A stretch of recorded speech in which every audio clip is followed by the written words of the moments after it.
Welcome back into Great Day, Washington. Well, summer is almost here, and it's time to shed what isn't serving you.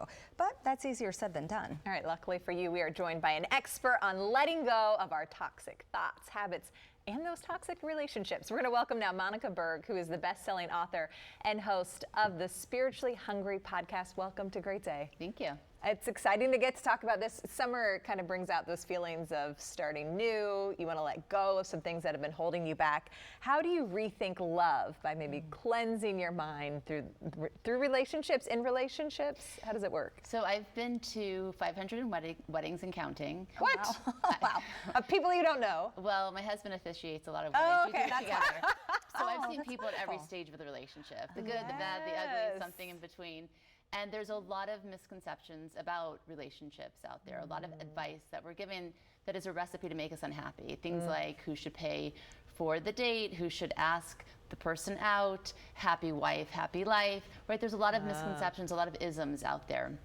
And really, we need to make sure that we're clear about what we think about relationships and to remove all of those negative kind of belief systems that we have about relationships. So that's the first place to start when we want to rethink relationships. Rethink what you think you know and really look at what's working for you and what's not working for you. Yeah. That's interesting. That's a really good point. There's a lot of those advice, like, oh, you know, if he doesn't pay, then he's not good. Or just things like that. And you're saying, just let all that go. Let all that go and look Yeah. at the person. I mean, I always say, when you sit across from a person, you're on a date with them, imagine the worst day of your life and then ask yourself, how will this person show up for me? I mean, you're going to get a lot of insight just like that, right? I think often people approach these kinds of dates as like an interview, or do they like me, or what did they think of me? Instead, I'd rather people go internal and say, well, what do I think about this person?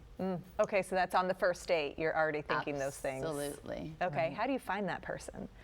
Well, you have to start with, before the we is me, right? So a lot of people skip this part of relationships. We go straight to, and I understand the idea behind that.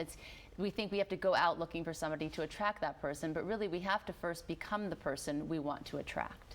So that when you are looking for someone, you meet them at that same level of soul that you are at, right? So that's the first step. And it's never too late to do this. I think a lot of times people say, well, I'm already married, or I'm now in my second marriage, or I'm 70 or 80. And it's never too late to cultivate and create the relationship with yourself first. And from that place, then you're going to have real insight about who you want to be with and what kind of life you want to create. Because problems in relationships don't happen because we don't know our partner. It's really because we don't know ourselves. That is a really great point. Yeah. I think sometimes when we work on ourselves, we have a tendency to maybe start comparing then ourselves. How do you avoid that? Well, that's interesting. I think that we need to get a clearer idea of who we want to become. So instead of focusing on the doing, right, being busy scrolling or texting or looking outwardly, externally, focus on who I want to be, the being aspect of me. And when you do that, then you really, there's not room for comparison, because you're comparing yourself to who you have yet to become rather than somebody else. That's when it gets dangerous. And the thing about comparison, it's tricky, but there's always trails, right? If you look at it enough, you know why you're comparing yourself. I have never wanted to be anybody else. I've really worked hard to kind of become a person that I could become proud of. And that would be my advice to anybody, really. How do you just wipe clean all those thoughts, the old relationships you've had? Well, this keeps happening. Is there one way that we can just do it quickly? Just real quick. Done. Just do it. Well, the biggest power that we have is our perception, and more than that, our ability to change our perception.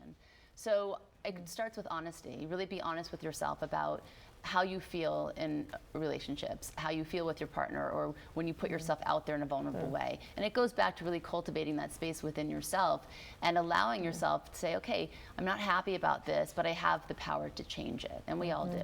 Yeah. That's a great point. Take our power back. Thank you so much. All right, we got to hear more. And don't worry, Monica has a ton of advice for us. You can check out her podcast. It's called Spiritually Hungry, and get more advice. Thank you for joining us today. Thank you very much.